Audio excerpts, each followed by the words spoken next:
Começamos! Começamos! Mais uma edição do CPCast. Meu nome é Gabriela Rosa. Eu sou o Luciano Nogueira. Luciana é diretor pedagógico do Camões Pinóquio. Gabriela é professora de biologia, coordenadora pedagógica. Helena. A nova Helena de Manuel Carlos. A nova Helena Tô de só Manuel esperando o Carlos. meu papel. Tô pronta. Gente, antes de começar o episódio, a gente precisa, ao vivo, responder a uma pergunta. Os nossos seguidores estão sedentos para saber como foi a maratona. Caramba! Eu achei que eu tinha escapado dessa. A gente não falou no último episódio que a gente gravou. Ah, é? Já teve um? Teve depois um da que a gente gravou. Já teve? Já. Eu fiquei bem quietinho, não falei nada. Sério? Sério. Nossa, eu nem... Tô péssima. Conte, resumidamente, maratona. Maratona, vamos lá. Foi bom. Eu melhorei meu tempo, Ó. que não era nada de especial e continua não sendo nada de especial. Consegui ganhar da ambulância, que vem recolhendo os corpos no final do percurso. Não foi exatamente aquilo que eu estava esperando, foi um dia bem difícil, correndo, mas deu certo, terminei, ganhei medalha. Tá vivo. Tô vivo. É isso que É isso aí. importa. Você vai tentar outra? Ah, com certeza. Em algum momento. Com certeza. Tem muito espaço para melhorar ainda, tá fácil melhorar. Então tá bom. Não fiz nada que preste ainda pra me dar por satisfeito. Antes de eu entrar no tema do episódio, o que as pessoas têm que fazer? As pessoas têm que curtir, têm que comentar, têm que dar sugestões, têm que interagir com a gente pra ajudar isso aqui a chegar em algum lugar, né? Já que a gente tá expondo a nossa vida aqui, falando de maratonas lentas e coisas afins. Dona Helena, tô pronta. Agora explica por que Dona Helena. Gente, todo mundo sabe... Todo mundo, espero, que assista Manuel Carlos, as melhores novelas da Rede Globo. Eu poderia falar Rede Globo no YouTube? Acho que sim, né? Manuel Carlos, aquelas novelinhas bem água com açúcar, mulheres apaixonadas, páginas da vida, por amor. E Dona Helena é uma socialite da Zona Sul, que não tem horários. A personagem principal dele é sempre Helena, né? Sempre Helena. E a Dona Helena, ela toma um cafezinho, ela vai pro trabalho e fala, desmarca minha agenda, que agora eu vou ali fazer não sei o quê. E eu tava de recesso, vivendo como Dona Helena, sem horários. Malhando às 11 da manhã. Malhando às 11 da manhã, vivendo uma vida de Dona Helena. Mas voltei para a realidade. Aqui estamos. Estamos de volta. Estamos de volta. Dona Helena foi apenas um sonho. Mas foi bom, enquanto durou. Então hoje aqui com plateia ao vivo. Temos plateia ao vivo hoje. Né? Hoje com montagem de laboratório aqui, fazendo uns barulhos. Então se vocês escutarem uma furadeira, um zzz, né? Um martelo, estamos mexendo aqui no laboratório, que é aqui do lado. Então nosso estúdio aqui pode sofrer algumas interferências. Mas tentaremos seguir da melhor maneira possível. Sem dúvida. Bom... Vamos ao nosso tema de hoje, Vamos depois lá. de uma introdução longa. Eu queria muito, já tem um tempo que esse tema tá na minha cabeça, mas eu sou lenta para falar de algumas coisas, mas eu queria muito conversar sobre o trabalho de casa. Eu acho que existe um bicho papão em relação a trabalho de casa. As pessoas, a gente tem meio que uma divisão, né? Trabalho de casa não serve para nada, trabalho de casa é muito ruim. E as pessoas que não, trabalho de casa é importante, tem que ter como é que funciona. E eu queria discutir isso hoje, que a gente conversasse sobre trabalho de casa. Qual o papel dele, ainda funciona, serve para alguma coisa. Porque tem pai que não gosta. Beleza, vamos lá. Vamos falar sobre o trabalho de casa? Vamos falar sobre o trabalho de casa. Então tá. E eu fiz perguntas pra minha plateia. Em algum momento eu vou colocar as respostas dela aqui pra vocês, tá? Da minha plateia, da nossa plateia que tá aqui assistindo o episódio. Vamos lá, trabalho de casa. É importante? Vou começar por aí. Trabalho de casa é importante, tá?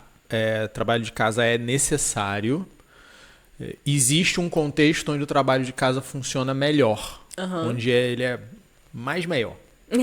Onde ele fica mais efetivo ainda, né? Que é o contexto ali onde a criança está realizando aquele trabalho de casa. O trabalho de casa, principalmente para crianças menores, né? Óbvio, se você estiver falando de um cara de ensino médio, isso já muda um pouquinho. Mas principalmente para crianças menores, ele é mais efetivo quando feito em conjunto. Então aquela coisa de... estou dando autonomia para o meu filho e ele já faz trabalho de casa sozinho. tem uma idade que isso não é uma mudança positiva, não é uma melhora, tá? Então, se a gente tiver que, não é o certo, mas se a gente tiver que definir por segmento, eu diria que o aluno de Fundi 1, no caso ali, até o 7º ano, ele não deveria fazer trabalho de casa sozinho, como padrão. Eventualmente pode acontecer, mas não é o indicado. Não se indica que um aluno até 7º ano faça trabalho de casa sozinho. Ele deve fazer o trabalho de casa acompanhado. E eu ia perguntar isso, o que é o sozinho, né? O que caracteriza o sozinho? O sozinho é sozinho. É pegar para tentar fazer a questão, ir lá e conseguir fazer, não conseguir fazer. Tá? E aí tem uma graduação de efetividade. Quanto mais o aluno ele tem, primeiro, um vínculo com a pessoa que está auxiliando ele. É uma pessoa de confiança, é uma pessoa que consegue orientar bem, consegue dar um norte legal para aquele aluno, melhor. Esse é o primeiro fator. Então, vai fazer trabalho de casa, sei lá, com a babá. Pode ser bom, pode não ser bom. Vai fazer trabalho de casa no integral da escola. Pode ser bom, pode não ser bom. Vai fazer trabalho com o pai e com a mãe. É sempre bom. É sempre o ideal. A gente consegue fazer o ideal sempre? Não. Mas a gente precisa conhecer e a gente precisa entender o que a gente está perseguindo, onde é que a gente está mirando. Então esse é o primeiro ponto. É circunstância de cada um também, né? Não vai dar para comparar uma família com a outra. Tem família que vai sempre conseguir fazer, a mãe sempre vai conseguir, tem família que isso não é uma realidade, né? Sim. O segundo ponto é o mais polêmico deles. Toda vez que eu falo disso, alguém se ofende, mas é verdade, não dá para deixar de fora. Quanto mais alto o nível sociocultural da pessoa que está auxiliando a criança, melhor. Porque o trabalho de casa ele não é apenas uma atividade de caráter pedagógico para melhorar a aprendizagem do aluno. Ele também é uma oportunidade de troca de conhecimento e troca de experiência. Tá? Então, todo o trabalho de casa vai ter ali um contexto onde ele é realizado e a gente fala bastante disso aqui, né? Não existe um momento onde a criança está sendo educada e um momento onde ela não está sendo educada. Ela está sendo educada o tempo inteiro. Na hora de fazer o dever de casa, com certeza, inclusive. De forma mais ativa, né? Se o cenário sociocultural onde aquilo está se desenrolando é melhor, vai fazer muito mais efeito. Tá? Porque não é uma partida de futebol, não é uma brincadeira de pique na rua. É um momento de estudo. Então essas duas coisas... E tem pesquisa falando sobre isso. A gente... Não é uma pesquisa nem tão recente, mas a gente já sabe há bastante tempo. Eu já apresentei isso aqui tem mais de 10 anos para os professores. A gente fala disso de vez em quando em algumas reuniões de formação. E esses dois fatores são muito importantes. O nível de vínculo com a criança e o nível sociocultural de quem está apresentando ali orquestrando, né? Organizando ali aquele momento daquela tarefa. Você falou de faixa etária, né? De segmento.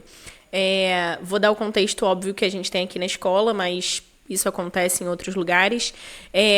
A partir de quando a gente começa isso, né? O que caracteriza um trabalho de casa, o que é um trabalho de casa, o que é uma atividade para ser feita com a família. E eu acho que existe essa diferença e a gente precisa tratar dela com a devida importância. Porque, por exemplo, na educação infantil, a gente manda tarefas para serem feitas com a família. Obviamente, porque uma criança de educação infantil não tem autonomia, não tem independência, não tem responsabilidade. Nem botar na própria agenda, né? Exatamente, não tem responsabilidade para executar uma tarefa sozinho. Então, são atividades, a gente fala como trabalho de casa, mas são atividades que obrigatoriamente precisam ser feitas com a família. Por isso que eu te perguntei do sozinho ali, né? Então, quando a gente tá falando de educação infantil, a gente tem ali no pré-2 3 dias que vão coisa para casa. Um é só uma história e tem que ler junto.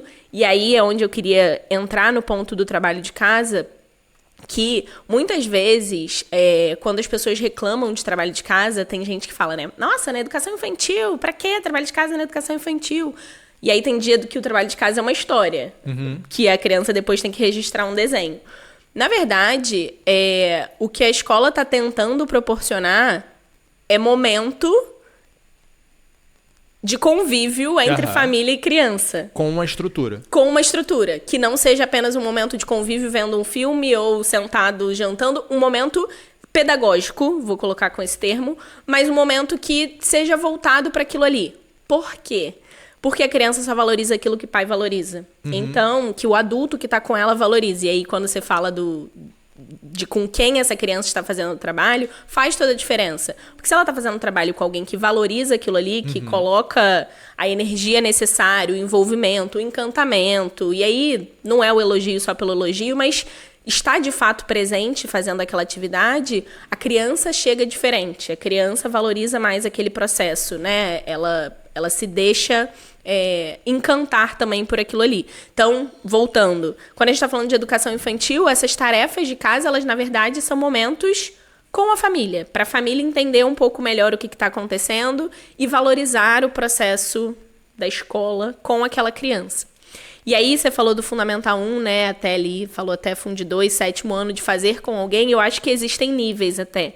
Eu acho que esse fazer sozinho, né, e ter uma supervisão, isso precisa ir, a gente já falou sobre isso, é tipo coleira, né? Você dá um pouquinho, você tira um pouquinho, você vai soltando e afrouxando conforme a necessidade.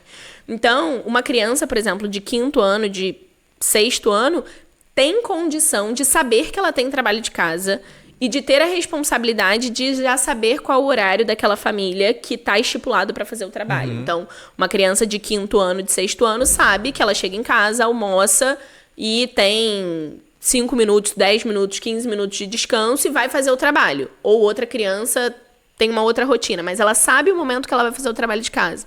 Então, o adulto, como vontade auxiliar ainda dessa criança, é a pessoa que vai dizer, agora você tem o trabalho de casa, lembra? E não necessariamente, e aí por isso que eu bati muito nessa tecla, é o sentar junto para executar aquela tarefa. Às vezes você vai estar sentado junto, mas ele vai estar fazendo o trabalho dele, você fazendo a sua outra coisa, o trabalho, enfim, lendo alguma coisa. Eu acho que a atuação do adulto precisa ser retirada com o passar do tempo. Foi por isso que eu fiz questão de perguntar do sozinho, porque às vezes tem trabalho que a gente vê e fala, cara, não foi a criança que fez, né? Foi o pai. E eu acho que existe uma diferença entre você estar junto e você fazer pela criança, né? Eu tinha uma briga grande aqui na escola, quando eu comecei aqui, isso lá, quando eu comecei no pedagógico aqui, né? Isso lá para 2013, que eu comecei a me envolver mais, que também tem o outro lado, né? Tinham trabalhos aqui da escola que quem fazia eram os auxiliares, Sim. Principalmente educação infantil. E aí eu brincava, falando sério, que o trabalho da criança de educação infantil eu queria que fosse horrorosinho. Né? Porque a criança de educação infantil ela não sabe desenhar, ela está desenvolvendo grafismo ainda, então ela não tem capacidade de fazer um negócio efetivamente bonito. A gente acha lindo, a gente elogia, mas esteticamente tem falhas ali muito claras. E a gente queria ver essas falhas. E a gente queria ver a progressão. Então, se você pega um aluno de pré-1 e já está maravilhoso, você sabe que não foi ele que fez. E a gente pega trabalhos de crianças aqui que a gente vê que não foi a criança que fez. A família, na melhor das intenções ali, elabora demais aquele negócio, coloca adereço demais. Às vezes até gasta dinheiro para fazer um trabalho que era para ser um negócio super simples. Por quê? Porque a finalidade não é conseguir um emprego, vencer um concurso, né? É muito menos que isso, né? Como a Gabi falou, proporcionar uma interação, ter um momento ali em família, e isso já vai fazer o trabalho de casa valer a pena. Sim. O seu filho ele não vai ser prejudicado se na hora de fazer o dever de casa tiver algum problema ali, ou não tiver um lápis de 36 cores, tiver só 12. Exatamente. Entendeu? Isso não vai prejudicar ninguém. Exatamente. Óbvio, tentar fazer com a melhor letra possível, tentar fazer da maneira mais organizada, mais asseada possível, e tudo bem, a gente sabe o que a gente deseja, mas não precisa comprar bonequinho, montar maquete. E é engraçado que eles falam isso. No Maternal 1, eles levam toda sexta-feira uma história pra ler com os pais, né? Para os pais lerem pra eles. Pra eles trazerem na segunda. E é muito legal, porque na segunda eles mostram o desenho que eles fizeram, colam uma foto e tal. E aí às vezes a professora pergunta, quem fez o desenho? Mamãe. Eles respondem que quem fez o trabalho, que deveria ter sido feito pela criança, o desenho, o rabisco, foi a família. A gente sabe que vai acontecer, você não vai querer deixar, tem a pressão da escola também, né? A gente mandamos um trabalho, a gente quer que esse trabalho retorne, e aí vocês não querem ser chamados a atenção, a gente entende todo o outro lado, mas o mais importante é que a criança execute, então tem que prestar atenção nisso. Teve um trabalho aqui já mudou tanto de nome esse evento que eu me enrolo ainda, de uma feira de conhecimento, que na época era mostra cultural, que era sobre literatura infantil, e aí as crianças da turma da minha filha leram a Bela e a Fera. E aí elas tinham que recriar a historinha. Uhum. E aí minha filha fez o livrinho lá, bonitinho. E na hora de fazer a capa, ela quis fazer um desenho. Uhum. E a fera tava saindo muito esquisita, muito tosca. E aí tinha duas opções, né? Ou eu fazia... ou ela fazia. Ah, porque a fera dele ia ficar maravilhosa, né, gente? Vocês já viram eu tenho testemunhas que ficou muito bom. Mas eu queria que eu mostrei como é que fazia o desenho e eu queria que ela fizesse. Uhum. E, cara, foram uns 20 minutos ali, rolou choro, rolou uma luta. Estresse. Mas quando você identifica que é possível, vale a pena você dar uma puxada. Dá e uma forçada. É normal ter um estresse, né? Então foi muito difícil, mas saiu, ficou legal. Por que eu tô falando isso? Porque a gente às vezes tem um nível de expectativa na gente, né? E de repente para alguém que tem facilidade de tocar instrumento, ver o filho tocando um instrumento, acha que tá ruim. Às vezes alguém que tem facilidade para o esporte, ver o filho jogando futebol, acha que tá ruim. Às vezes alguém que tem facilidade para matemática vê o filho ali com dificuldade numa coisa mais simples e fica muito preocupado. E não é sobre o final do caminho, é sobre o próximo passo. Então, de repente, no maternal, no pré, até no segundo, terceiro ano, a criança ela não vai conseguir fazer aquilo do jeito que você gostaria que ficasse. Mas o importante é que quando você senta com ela para fazer um trabalho, ela vá um passo além do que ela faria sozinha. Então, se o desenho que ela faria depois de ler a historinha lá é um desenho, sei lá, é uma bola, você fala, pô, coloca mais alguma coisa no desenho, acrescenta uma cor, acrescenta um detalhe, você está levando ela um passo além. Você está educando, ensinando, ela não está aprendendo sozinha, tô traduzindo. Exatamente, exatamente. Por quê? Porque se fosse para ficar só aquela bola ali, ela poderia fazer sozinha. Você não teve papel. Se é para ficar um negócio nível Van Gogh, também não dá para ela ainda. Então, onde é que tá o meio termo legal disso? O meio termo tá, olha, sozinho, meu filho chega aqui. E se eu der um incentivo, ele vai um pouquinho mais? Vai. Então vamos até aqui hoje. E tá ótimo, e tá maravilhoso. E cumpriu-se o papel daquele dever de casa. Outro ponto que eu acho legal a gente frisar, também pegando o gancho do que a Gabi falou, do ir liberando, né, do fazer sozinho, é porque não aparece na sua casa um aluno de 5º ano. Ah, boa. Né? Chega um bebê lá, né? Uma voz de gato? Chega um bebê lá um dia e esse bebê vai crescendo. E esse bebê vai progredindo pelas séries da escola. Então, onde é que você está nessa construção? Porque às vezes você deixou passar. Às vezes o bonde passou. E você percebeu em algum momento que, putz, eu não estava fazendo do melhor jeito. Então agora brotou uma criança de 5º ano na minha casa, agora a gente vai... Não vai. Você vai ter que identificar onde é que tá, e aí você vai ter que ter uma ideia, uma estratégia para colocar no trilho de novo, e isso vai demorar. Né? Quanto tempo vai demorar? Demora tempo. Né? É tipo dieta. A gente fala essa questão. As pessoas, quando querem emagrecer, elas pegam o peso que elas ganharam nos últimos 5 anos, elas querem perder nos próximos 3, 6 meses. Se você demorou 5 anos para engordar, você vai demorar uns 2 anos, 3 anos para perder. Né? Não é aquele... Flash. Se você percebeu agora que seu filho está no 6º ano e você ainda precisa brigar com ele para ele sentar para fazer o dever, você ainda precisa sentar do lado dele, você ainda precisa ler para ele, ele não faz resumo sozinho. Né? Às vezes a criança está no 7º ano, no 8º ano e a mãe está fazendo o resumo. Né? Cara, tem uns 6 anos de déficit aí. Essa verdade. Criança ela vai estar estudando no nível de autonomia adequado para ela lá no início do ensino médio agora. Você não vai cortar um gap de 5, 6 anos de evolução ali em pouco tempo. Agora você vai remar. Então é importante entender que não brota um menino de 8º ano na tua casa de repente e você pega dali. Né? Tem um contexto. Se isso não foi construído. Exatamente. Então isso vai sendo construído. Então qual é a primeira coisa? A primeira coisa é a construção da rotina.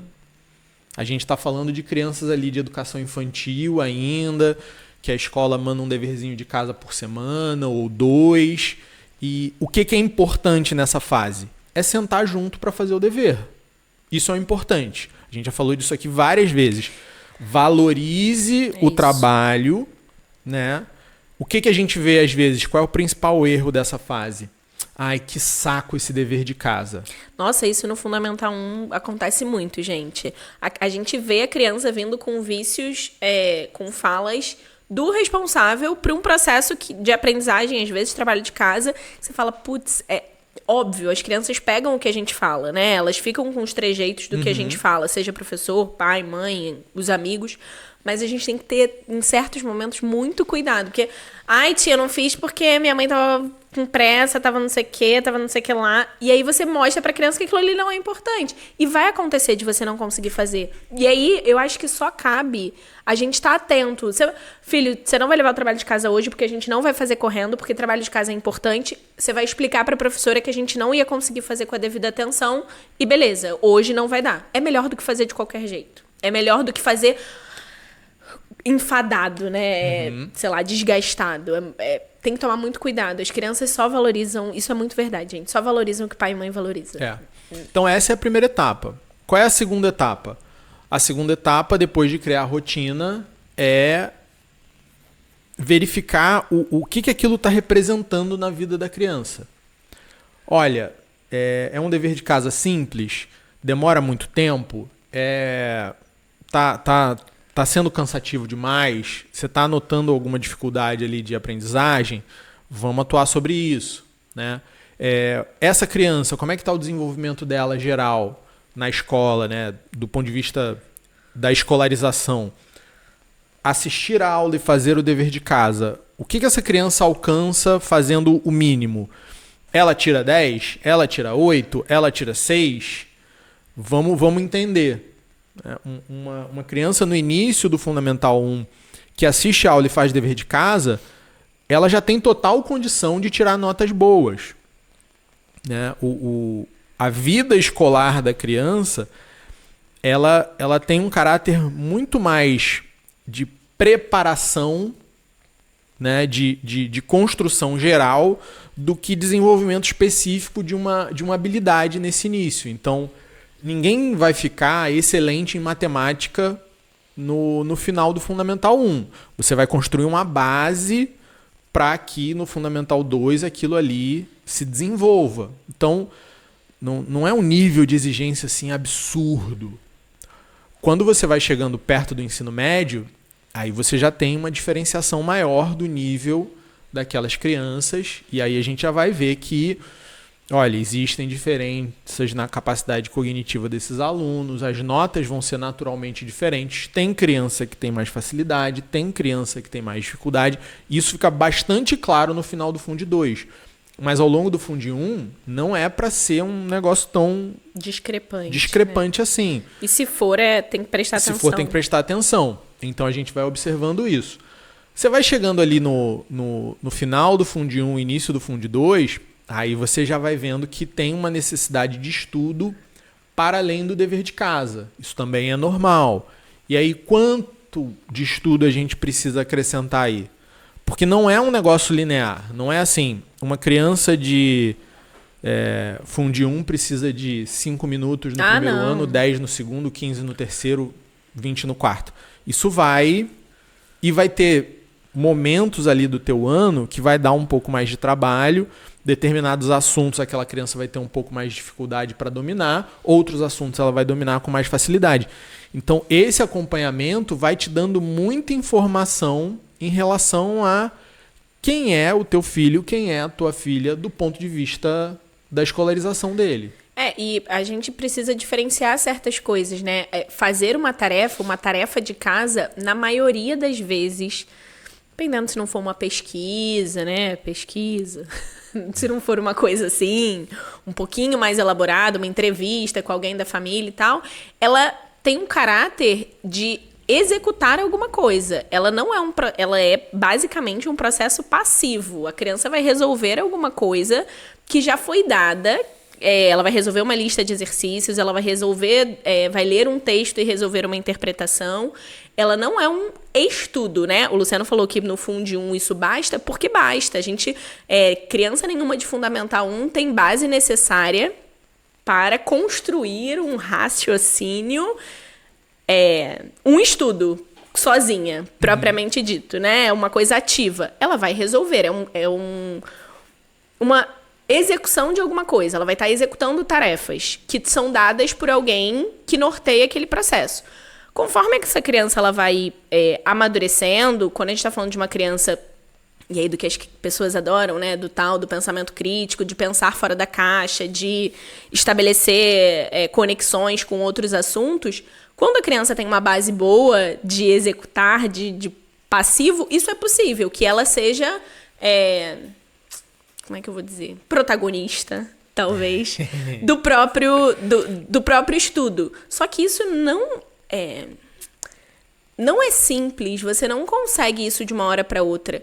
Criança nenhuma que executa um trabalho de casa de 2 páginas, uma lista de exercícios, um Kumon da vida. Eu não sou contra Kumon, tá? Eu adoro Kumon, inclusive. Mas aquilo ali é uma execução. Ela não está criando nada. Ela não está estudando, propriamente dito, no seguinte sentido. Daquele pensamento não vem dela. Ela está aprendendo, ela está executando, ela está trabalhando memória. Então, eu acho que existe uma diferença. E conforme essa criança ela vai crescendo, quando a gente está falando de uma criança ali de ensino médio, que não é mais criança, né? Dos adolescentes, aí talvez, se a base foi muito boa, se a escola é muito boa e trabalha muito bem isso, aí a gente começa a deixar que eles pesquisem, que eles relacionem temas, porque eles não sabem fazer isso. Eles não... E vale a mesma coisa que eu falei há pouco, né? Não brota um cara de ensino médio na tua sala de repente. Aquele cara foi construído.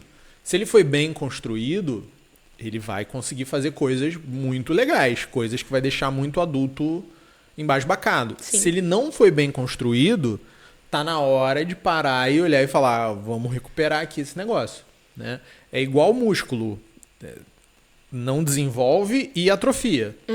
Se você deixar um tempo sem fazer atividade, vai dar uma caída também, né? Então, não é porque tá crescendo, tá ficando grandão, né? Tá mudando o hormônio que tá ficando inteligente sozinho. Vou usar a frase da mãe de uma amiga minha, grande bobo. Eles são grandes e bobos.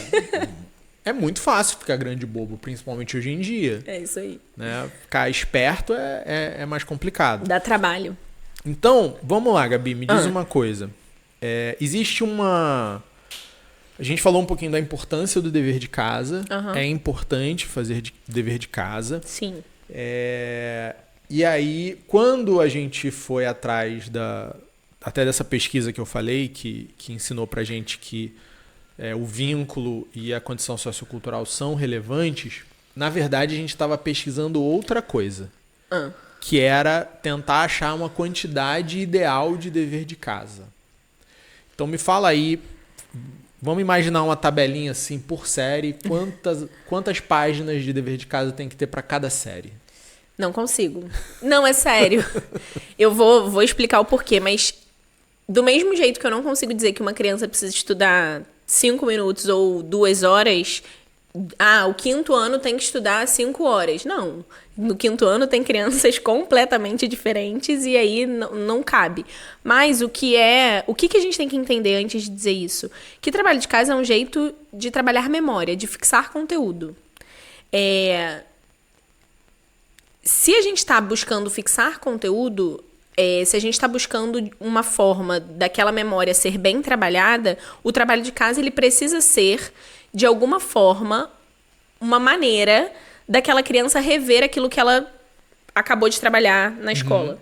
Então, não compactuo, apesar de ser o que muita gente acredita hoje em dia, na ideia das metodologias ativas por exemplo, sala de aula invertida para crianças de Fundo 1. Para crianças muito pequenas. A gente acabou de dizer, eles ainda não constroem um pensamento por eles mesmos. Então, não tem como o trabalho de casa ser uma coisa que você não deu para a criança, que você não apresentou de antemão, previamente, aquele conceito. Aprende fração lá, depois eu te ensino fração. Traz para mim o exercício pronto de fração, depois eu te ensino. Porque a criança tem que usar os conhecimentos prévios. Não funciona desse jeito. Então, partindo da premissa que o trabalho de casa precisa servir, né? O fim do trabalho de casa deveria ser trabalhar a memória e reter aquele conteúdo que foi apresentado. A quantidade de conteúdo que você apresenta no 1º ano num dia é diferente da quantidade de conteúdo que você apresenta no 5º ano em um dia. Então, a quantidade de trabalho de casa precisa estar atrelada à quantidade de conteúdo que foi apresentada. Então, num 1º ano, sei lá, uma página de dever de casa mais uma ficha de leitura é o suficiente porque aquela criança precisa treinar a leitura. Num 5º ano, ele vai ter aula de ciências, matemática e português e aquela professora vai precisar passar um trabalho de casa de ciências, de português e muitas vezes o de matemática. Gabi, mas é uma folha de cada. Mas o volume é maior já do que o de um 1º ano. Então, depende. Desculpa. Eu não sei se deu para entender, mas depende. É que não tem. Não tem. Eu já falei aqui, né? Não é segredo. Eu sou formado em economia. Né? Fiz faculdade de economia e trabalhei com o mercado financeiro. Trabalho hoje com o mercado financeiro, dou consultoria de investimento, né? Tenho lá meus clientes e tal. E quando a pessoa sabe que eu fiz economia e que eu trabalho com investimentos, normalmente vem a seguinte pergunta. Eu tenho X mil reais no banco, em que eu invisto até janeiro? A personagem Dona Helena agora. Eu tenho 1 milhão investido. Né? Cara, não faço a mínima ideia. Qual é teu objetivo? Tipo, janeiro é logo ali, pro ponto de vista de... Não tem uma resposta para isso. Quantidade de dever de casa é a mesma coisa. Um aluno de 5º ano tem que fazer quanto de dever de casa? Pô, não sei, cara. Não sei. Né? Eu sei que tem que fazer. Tem que fazer.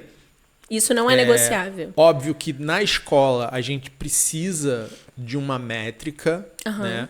Porque o professor vai passar aquilo para uma turma. Sim. Então, se ele passa muito pouco, a gente sabe que não... Mas a própria turma vai influenciar essa decisão do professor. Tem um intervalo ali do que é adequado. Não é um ponto fixo. Não é que o 5º ano, toda semana, leva 5 páginas para casa por semana. Não é assim, tá? E aí, achei legal você falar da sala de aula invertida. Por quê? Porque é legal a gente entender de onde veio. Tá bom. A sala de aula invertida, né? Faz 83 anos, final do Titanic, lembra? A velhinha falando. Lembrando lá das memórias dela. Não faz 83 anos. Mas a gente começou a falar de sala de aula invertida no Brasil, no mundo e no Brasil. A gente sempre está um pouquinho defasado por causa de um cara chamado Salman Khan, que é o cara que fundou a Khan Academy. Então tem um TED Talk lá dele histórico, que hoje todo mundo praticamente que trabalha em educação já assistiu, que ele apresenta a ideia da Khan Academy e ele fala muito dessa questão da sala de aula invertida. Por quê? Porque ele começou ensinando a sobrinha dele, que estava com dificuldade na escola, principalmente em matemática. E o Salman Khan, ele trabalhava com o mercado financeiro em Nova York, tinha uma base matemática muito forte. E ele começou a ajudar a sobrinha e deu muito certo. E aí tinha outros sobrinhos e primos e ele foi ajudando todo mundo. E ele começou a criar uma estrutura para ajudar crianças que, na sua maioria, estavam um pouco defasados no sistema escolar americano. E aí, a ideia dele qual era? A ideia dele é que o aluno poderia fazer a atividade passiva sozinho. Né? Qual é a atividade passiva na visão dele? É assistir a aula. O aluno senta ali e fica olhando para o professor. Né? E ele elencava uma série de vantagens de você assistir a aula gravada. Por quê?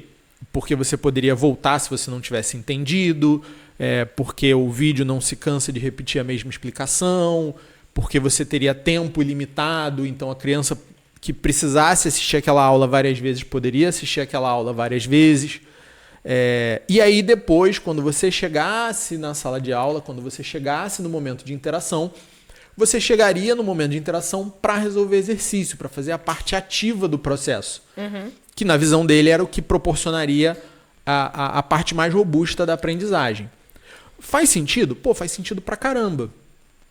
Melhora a vida? Melhora a vida de muita gente. Melhora a vida de quem? Primeiro, quem está em casa estudando sozinho. Lembra? Né? Ele falou, a parte passiva você faz sozinho. O que a gente falou aqui? O dever de casa deve ser feito acompanhado.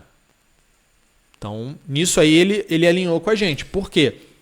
Porque ele percebeu que quando ele ia ensinar lá por Skype a prima dele, por telefone, que foi como ele começou, se ele gastasse muito tempo dele explicando para ela, sobrava pouco tempo para fazer exercício do tempo que eles tinham disponíveis. Então ele queria otimizar esse tempo.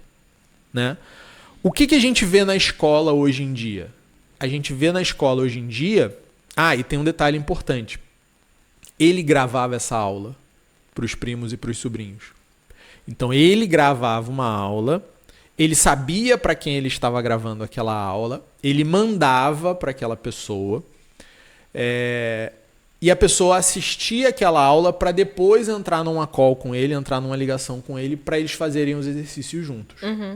Hoje o que a gente vê muito no Brasil, e é onde as escolas e os professores erram na aplicação da sala de aula invertida, olha, aprende a fração e depois você vem para a sala. Não, peraí, e cadê o vídeo que você fez para eu aprender fração? Onde é que eu vou aprender fração? Você não está me dando a fonte. Você está se livrando de um problema. E aí realmente não vai funcionar. Botar mais um detalhezinho aqui para encaixar de novo com o que a gente falou. Era o tio fazendo para os sobrinhos. Era o primo fazendo para os primos. Vínculo, né? Então você tinha o vínculo ali. Então ele estava fazendo certo. A ideia era boa. A gente aplica errado. A gente não entendeu o que ele quis passar. Né? Então hoje você vê a aplicação de metodologias ativas em escola e tudo vira uma coisa muito de sistema, de material didático, e não é. A ferramenta ela está ali presente para melhorar a condição do aluno, não para facilitar a vida do professor. Quando você consegue melhorar a condição do aluno e facilitar a vida do professor, é ótimo. Né? Tem algumas coisas que a gente não vai conseguir fazer? Tem. Por quê? Porque elas dificultam a vida do professor. E elas se tornam incompatíveis com a vida, né, do cara. Também. E então, lembrando que a gente está num contexto coletivo, né? Não é um contexto individual. Exatamente. Então, é legal a gente entender isso. Por quê? Porque a gente vê que quando a gente pega os princípios corretos, a gente consegue ter várias respostas legais. A gente consegue fazer de formas diferentes. O problema é quando a gente quer pegar o nome, quando a gente quer pegar a aura ali do negócio e a gente quer tornar aquilo conveniente. Não, o conveniente normalmente não vai funcionar tão bem. Não, e às vezes nem conveniente. Usar por usar, porque tá na moda, porque ouviu falar em algum lugar, porque disseram que é muito bom, né? É muito bom para quem, que contexto, em que é necessário cuidado. Exatamente. E aí, para fechar esse ponto, é importante a gente entender o seguinte. Como a Gabi falou, a gente está num contexto de grupo dentro da escola. Então, quando a gente pensa o dever de casa, ele tem o potencial de trazer para a gente uma experiência, aí sim, individualizada. Quando você faz o dever de casa com seu filho, é um passo além da personalização. Aí sim é a individualização. Então você traz uma coisa muito legal para aquela experiência. Por quê? Lembra do que eu falei do 5º ano? Que a professora do 5º ano vai olhar para a turma dela e vai dosar ali aquela quantidade de dever de casa para aquela turma naquele ano? É um negócio meio genérico. É um negócio que não leva cada indivíduo ali em consideração na sua particularidade. Mas quando eu chego em casa e vou fazer o dever de casa com meu filho, ou vou acompanhar meu filho enquanto ele faz o dever de casa, aí pode ser totalmente individual. O que é maravilhoso, que complementa muito bem o trabalho que é feito na escola. Vou te dar um exemplo. A gente já falou muito aqui de temperamento, então vamos trazer temperamento para a jogada. O jeito que você vai fazer um dever de casa com o seu filho sanguíneo é diferente do jeito que você vai fazer um dever de casa com o seu filho melancólico. Sim. São extremos. O jeito que você vai propor o dever de casa para um fleumático é completamente diferente do jeito que você vai propor o dever de casa para um colérico. Falando na particularidade, o sanguíneo ele vai precisar de mais pausas e de mais intervalos. Ele não vai sentar e fazer aquilo de uma vez. Tá? E vai demorar um pouquinho mais. Mas vai ser mais produtivo se demorar um pouquinho mais. O colérico, se aquilo for encarado como um desafio, como uma conquista, como um jogo, vai funcionar melhor. O melancólico, ele já vai ter uma resistência maior, por exemplo, que o sanguíneo, para ficar ali um tempo maior. Ele já vai querer fazer aquilo com um nível de capricho, de detalhe, de cuidado maior também, né? O fleumático ele vai ser mais dependente do ambiente, ele vai ser mais dependente da rotina, ele vai ser mais dependente do horário. E uma vez que isso se encaixe na vida dele, aquilo ali vai ser uma coisa super tranquila dele fazer.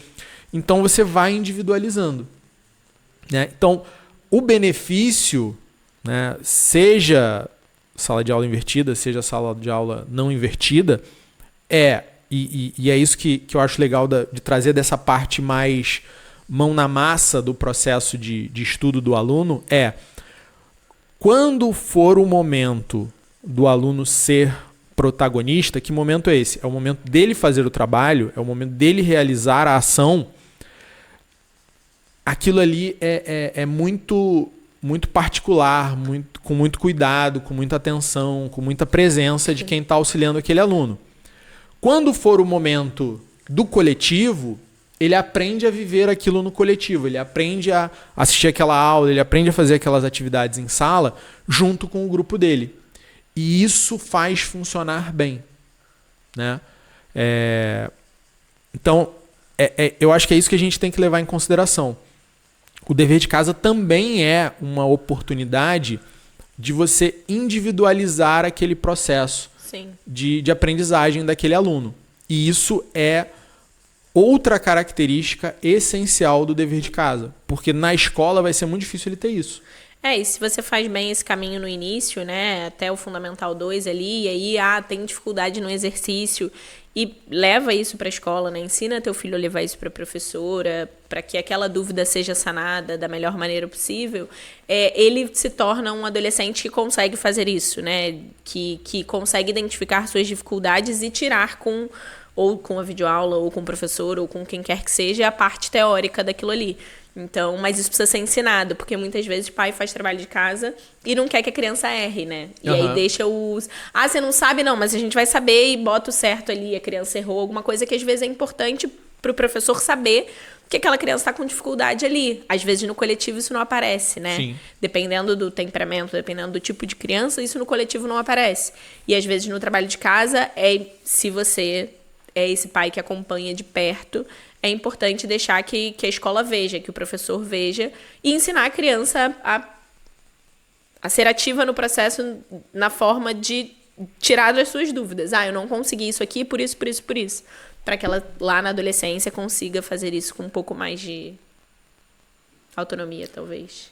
Legal. Tem outras duas coisas, Gabi, que eu acho que a gente passou aqui, que eu acho legal frisar, porque elas são muito importantes e eu acho que a gente tem que dar um destaque legal nisso. Primeiro, você falou da questão de ser mais um ponto de contato, com o que é visto em sala. E aí, sem a gente complicar, tem um autor que fala sobre isso, um cara chamado Ebbinghaus, que ele fala das curvas de esquecimento. Não. Não, é do cara do livro? Não. O livro ele fala um pouquinho disso lá no início, mas que é o fixo conhecimento. Mas o Ebbinghaus ele fala da questão do tempo que a gente leva para esquecer alguma coisa que a gente aprendeu. E ele fala que se a gente tiver contato com aquilo ali uma vez, a gente vai ter um nível de retenção depois de, 2 semanas de X%, que é muito baixo. Está ali abaixo de 10%. Se antes da gente terminar de esquecer, antes de chegar lá embaixo da curva, a gente tiver mais um ponto de contato, essa retenção aumenta. E aí, se depois de um tempo, quando a gente estiver quase esquecendo, a gente tiver mais um ponto de contato, a gente vai reter mais. Então, quem estuda para concurso, quem está estudando para Enem, a gente trabalha muito essa questão, por quê?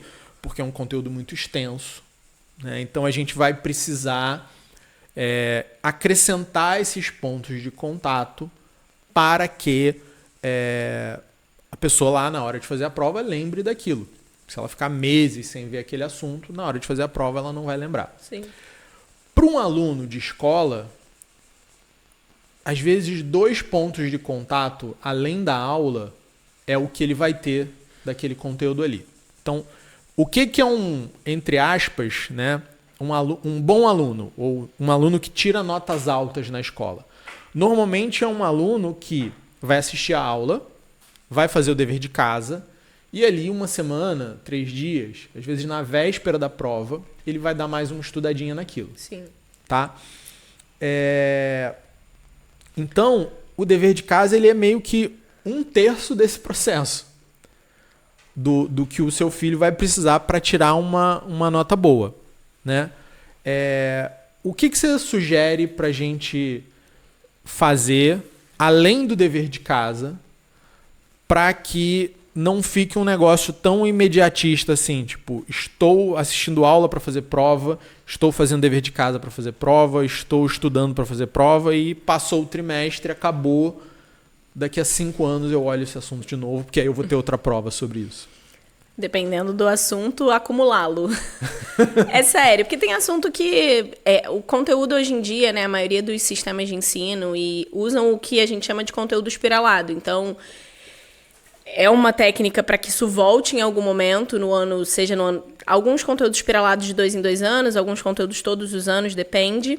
E aquilo ali volta de uma maneira mais aprofundada em algum momento. Então, sei lá, a criança aprendeu substantivo no primeiro ano, mas a gente não dá o nome de substantivo.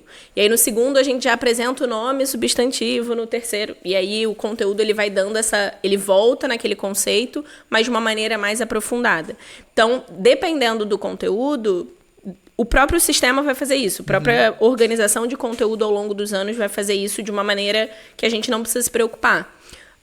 Outras coisas, e aí falando mais especificamente de português e matemática, seja para dar uma boa base para Fundamental 2 e para ensino médio, você precisa deixar que aquilo ali se acumule. Você não pode tirar, eu dei adição, agora eu vou dar subtração, então agora eu só faço subtração. Adição deixa para lá. Eu nunca vi isso na vida. Não funciona dessa forma. Então a gente precisa ir acumulando esses conteúdos para que essa criança não estude só para a prova. Quando a gente estava conversando antes aqui, e aí a gente tem plateia hoje, e uma das coisas que a gente estava conversando é uma criança que está aqui, e aí uma das coisas que a gente estava falando, eu gosto muito de revisão, a revisão ajuda. Olhando do outro lado, às vezes parece que a revisão tá dando uma cola para a prova. Tem professor que sim, tem professor que faz isso, esse mau uso, não deveria fazer dessa forma. Mas a revisão, ela funciona como esse outro ponto de contato para aquela criança. Então, apresentou conteúdo, fez trabalho de casa, voltou a fazer um outro exercício ali. E aí você volta com uma revisão daquele conteúdo para que aquilo ali saia da memória da criança e seja estimulado mais um pouquinho. Então, a revisão é uma maneira da gente fazer esse outro ponto de contato. Quando bem feita, quando bem colocada. Não pode ser uma cola do que você vai cobrar, porque não faz sentido. Óbvio que você não vai botar numa prova coisas que você nunca apresentou para uma criança. A forma de cobrança precisa ser muito parecida. Mas a revisão é uma outra forma de contato com esse conteúdo. O próprio sistema, se for bem espiralado, ele faz isso de uma certa forma, mas acumular também, deixar acumular. Não, eu sei que vocês pais reclamam quando o conteúdo é muito, meu Deus, eu vou cobrar adjetivo, substantivo, verbo, nanana. Porque você não tem como analisar um texto sem saber tudo isso. Então... eu acho que é esse o ponto, né? Porque se a gente pegar, às vezes é o sonho da família, porque vai simplificar, os alunos gostariam que fosse assim, mas se a gente estuda verbo, aí acabou o verbo, não olha mais verbo. Aí vai olhar substantivo, aí acabou o substantivo, não olha mais substantivo. Aí vai olhar adjetivo, não olha mais adjetivo. Sim. Né? Não vai funcionar. Por quê? Porque vai parecer que a gente aprendeu aquilo e daqui a pouco, quando a gente precisar usar aquilo de novo, a gente não sabe mais. Então a gente vai ter que ir acumulando. E aí você usou muito bem o exemplo da matemática. Por quê? Porque você não consegue fazer multiplicação sem soma. Né? Você não consegue fazer divisão. Por que a sequência na matemática é primeiro soma, depois subtração, depois multiplicação e por último divisão? Porque na divisão você vai usar tudo. Na divisão você usa, talvez você não use explicitamente soma, mas você vai usar subtração, você vai usar multiplicação. O aluno que ainda está capengando na multiplicação usa. Usa. Né? Então você vai precisar daquilo tudo. E para aprender potência você vai precisar, e aí você vai precisar fatorar, e aí você tem que saber dividir, você tem que somar, você tem que fazer tudo. Não acaba nunca.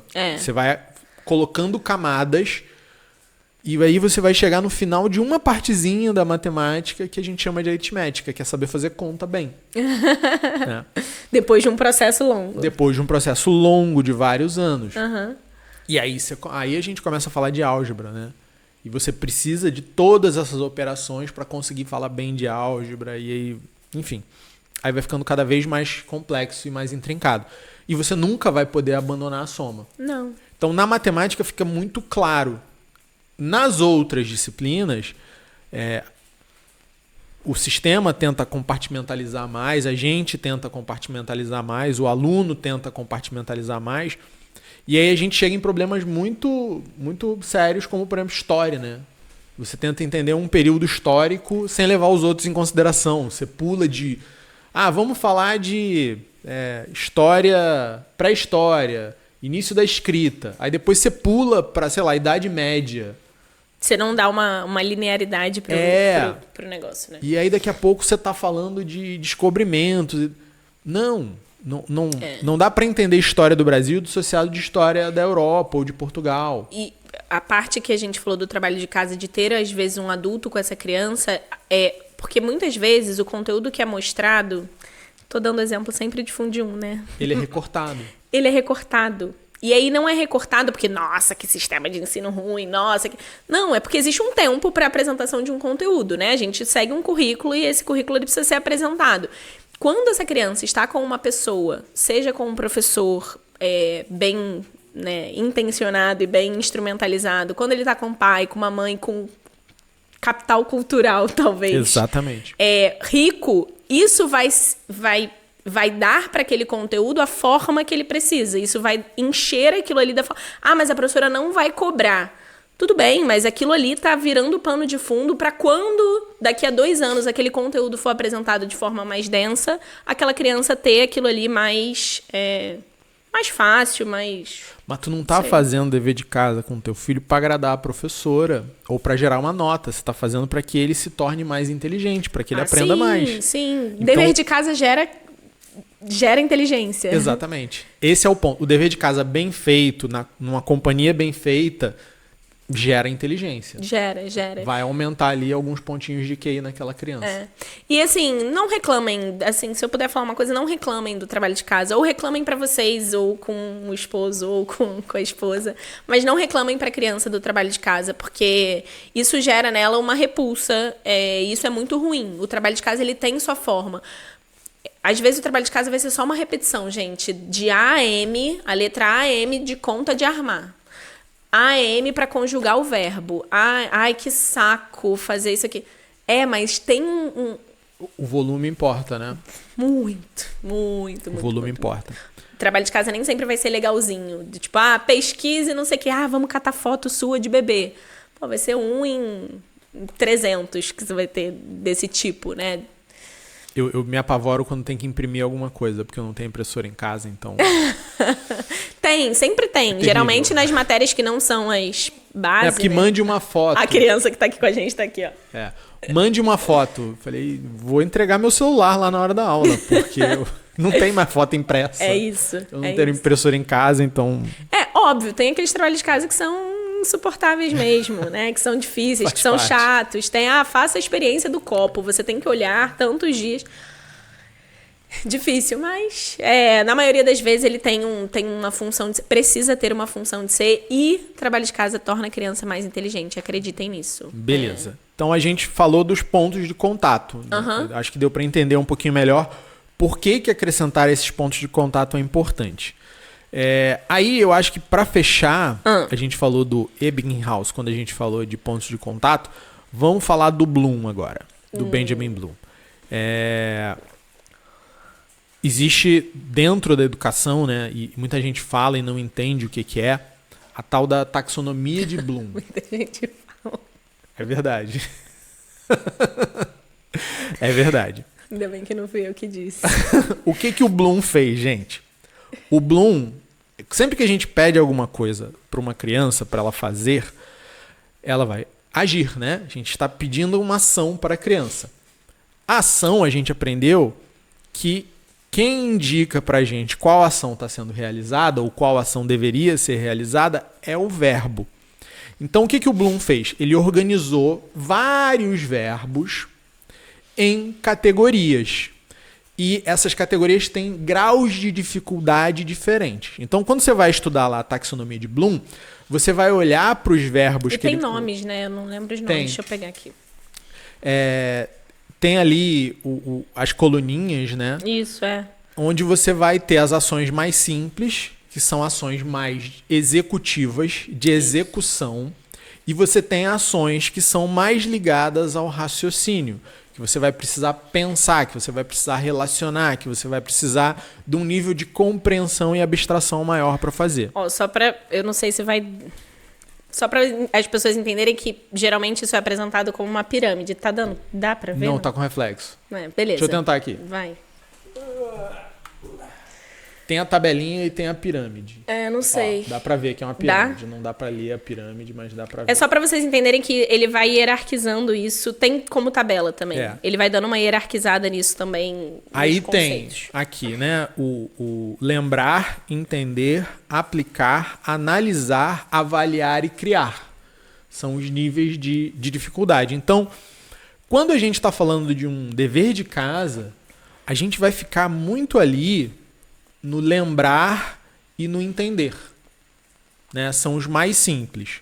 O criar, e aí foi por isso que eu puxei esse ponto, como a Gabi falou, as funções que a gente pede da criança num dever de casa são as funções mais executivas, principalmente quando a criança é mais jovem. O que eu chamo de função executiva? O que é uma função executiva?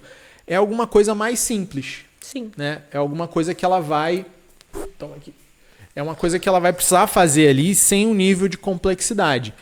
Quando a gente vai pedir um avaliar, quando a gente vai pedir um analisar, é de um aluno que já tem um desenvolvimento maior. Então, mas por que a escola tem feira do conhecimento? Por que a escola tem feira de projeto? Porque para a gente conseguir inserir um criar, um avaliar, a gente precisa de tempo, a gente precisa de um desenvolvimento mais elaborado desse trabalho. Então, numa avaliação que fecha trimestre, numa feira, você vai ter verbos de comando que exigem mais daquela criança. Num dever de casa, principalmente nos anos iniciais do ensino fundamental, a gente vai ficar em verbos mais simples. Vou dar um exemplo, gente. Por exemplo, uma criança de Fundi 1, de terceiro, de segundo ano, você não consegue dizer para ela relacione, a não ser que seja coluna, né? Relacionar a coluna A com a coluna B e botar o A onde é o... Mas isso é um exercício de lembrança. No discursivo, relacione o conceito tal com o conceito tal. Ela não consegue. Para ela isso é muito abstrato ainda. Ela precisa... Explique o conceito tal. Explique o conceito tal. Relacionar os dois é um trabalho... É só para vocês entenderem que quando ele fala dos verbos de comando, isso precisa estar hierarquizado também na faixa etária do aluno. Também no que aquele aluno consegue atingir. É bonito colocar relacione. Eu falo muito isso para os meus alunos de ensino médio. Quando a gente está fazendo... Principalmente preparação para o ERJ, que tem a parte discursiva, existe um jeito de você responder o ERJ. E depende da disciplina. Por quê? Porque apesar de ser uma prova discursiva, apesar de ser algo que aparenta um nível de complexidade muito maior, na verdade não é. Perfeito.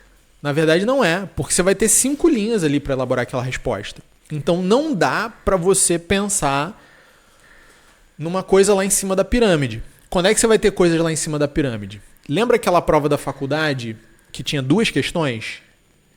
E que o professor te entregava uma folha de papel ao maço? Só chorar, né, gente? Peraí. Ali ele tá te falando, olha, querido. Gasta. Né? Tem um professor aqui na escola que todo mundo que já passou por ele sabe que a canetinha vermelha dele, quando era professor de história, você dava a resposta, não estava completo, que ele escreve desenvolva. Vinha com uma exclamação depois. Porque você não continuou da maneira que você deveria aquele tema. Você não esgotou o tema da maneira que ele pediu. Então... E por que isso é importante quando a gente fala de dever de casa, tá? Lembra que é uma pirâmide? Lembra que tem formato de pirâmide? Por quê? A base é muito larga. Precisa de muito daquilo ali. E qual é o lá de baixo? O lá de baixo é lembrar, gente. Lembrar. Mas memória é ruim, memorizar é ruim. Falaram. Vou falar a palavra agora. Me falaram isso. Vou falar a palavra. Eu dei essa volta toda para poder falar a palavra. Mas isso é decoreba. Tem que saber, gente. Tem coisa que você tem que lembrar. Tem que decorar. Tem que memorizar, não tem jeito. Você tem que saber a tabuada. Você tem que fazer ditado. Você tem que lembrar como é que se escreve o diacho daquela palavra. Não tem jeito. Né? Cópia de texto, gente. As pessoas ficam chocadas. Assim, é porque vai copiar o trecho do livro. Vai. É volume. A isso base da pirâmide precisa ser larga. Precisa ter muito volume. Você precisa fazer muita conta. Né? Coisa antiquada. Antiquado, conjugar verbo, 2 pá. Eu amo quando o quadro do 5º ano tá cheio de verbo pra conjugar. Não sou mais eu que tô conjugando. Gente, concordância. Concordância verbal. Te mandei um post desse Você tem que saber conjugar o verbo. Tem um sketch do Porta dos Fundos, né? Não vi. Que o cara chega lá no emprego, o primeiro dia de emprego dele. Aí ele fala, chefe, tô indo embora, vim aqui saber se eu preciso de mais alguma coisa. Não, se você precisa de mais alguma coisa, aí o chefe olha pra ele e fala, você? Né? Aí ele, não, você não... tá bom, vou de novo. Não, queria saber se o senhor... Aí ele, senhor? Tem algum senhor aqui? Aí ele, olha, eu não sei... me dirigir muito bem a pessoa que está na minha presença. Aí ele fala, eu gosto muito de segunda pessoa do plural.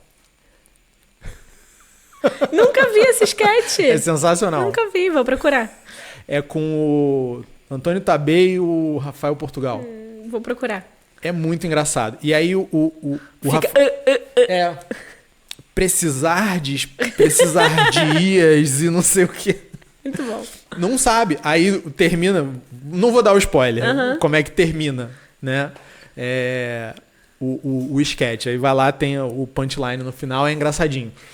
Mas é verdade. Você sabia que agora tem alguns livros de português que o tu não aparece mais? Não, né? Não, pra conjugar, não. Você tira. Porque não usa muito. Eu tô falando sério, tá? Eu não estou sendo debochada. O cara tenta o tu no sketch. Não dá certo. Ele tira, porque não precisa mais, né? Então, enfim. Precisa. A gente precisa saber. Você tem que ler livro. Você tem que ler clássico, você tem que ler livro antigo, você tem que saber como é que, né, funciona o negócio. Então, memória é muito importante. Como é que a memória vem? Pontos de contato, repetição. Então, tem que fazer muita conta, vai ter que lembrar da tabuada. Outra coisa que eu falo para os meus alunos de ensino médio. Gente, eu decorei, e eu não decorei de fazer força para decorar, não. Foi por uso. E eu falei, cara, isso aqui vai ser útil para mim. Todas as potências dos números de 1 até 20. Quase todas. Tinha umas 2 lá que eu rateava. Mas eu tenho uns 15 decorados até hoje. Por quê? Porque eu resolvia muita equação de segundo grau. Então eu tinha que saber a raiz quadrada daqueles números. E o cara, quando está montando o exercício, ele já monta para dar um númerozinho mais exato, né? Ele não vai... Raramente, acontecia, mas raramente a resposta ia ser 2 vezes raiz de 3. Né? A resposta era 7, a resposta era 8. E aí você vai precisar de uma raiz exata ali, né? E fiquem despreocupados, a gente tem HD suficiente. Tem. Tanto para as besteiras quanto para as coisas necessárias que precisam ser memorizadas. O nosso problema atual, e aí é papo para outra conversa, é atenção, né? É foco, Mas sabia que a memória também depende da atenção? Por isso que eu disse que é um assunto longo. Mas assim, porque a todo momento hoje eu li um negócio, porque eu não vou lembrar da frase. Eu li hoje pela primeira vez numa página lá do livro. Mas, na verdade, a gente precisa ter mais atenção com aquilo que tira a gente do que com o que a gente está prestando atenção. Mas eu volto, porque eu só li uma vez essa. Beleza. Foi interessante. Mais alguma coisa de eu trabalho acho que de casa? não. Eu acho que é só resumir aqui, gente. Olha só. Trabalho de casa é importante. Sim. Trabalho de casa é melhor quando feito com alguém com quem você tem um vínculo emocional, afetivo. Trabalho de casa é melhor quando feito com alguém que tem um nível sociocultural melhor que o seu, melhor que o da criança, porque é uma oportunidade de individualização ali para agregar bastante coisa para a vida daquela criança. Sim. E trabalho de casa é benéfico porque aumenta os pontos de contato e precisa ser passado numa quantidade suficiente. Então, pode ser uma vez por semana no infantil? Pode, mas vai ter uma época que vai ter que ser todo dia. Pode ser uma coisinha ou outra e vai demorar meia hora ali no início do Fundi 1? Pode. Mas um aluno de ensino médio 2, 3 meses antes do Enem vai estar fazendo 4 horas de estudo por dia, além do que ele faz na escola. E uma parte significativa dessas 4 horas ali, 1 hora, 2 horas, vão ser basicamente dever de casa. Né? Coisas que ele viu na aula e que ele está revendo em casa, fazendo exercício, botando volume naquilo ali. Importante dizer que eles não gostam, mas faz parte. Eles não gostam na maioria das vezes. Não é saboroso, não tem gosto de chocolate fazer trabalho de casa. Busque aquilo que é significativo. A plateia tá aqui. Não aquilo que é conveniente. Busque aquilo que é significativo, não o que é conveniente. É isso aí. Muito obrigada. Deixe sua curtida, deixe seu comentário, você ajuda muito a gente. Coloque perguntas, temas para os próximos. Fala aí, vocês passam muito trabalho de casa, vocês passam pouco. Vai que, legal, né? que os alunos assistem e reclamam do dever de casa nos comentários. Isso. Pode reclamar do dever de casa no comentário. A gente vai continuar passando. Até a próxima. Até a próxima, pessoal. Um abraço. Fiquem Tchau. com Deus.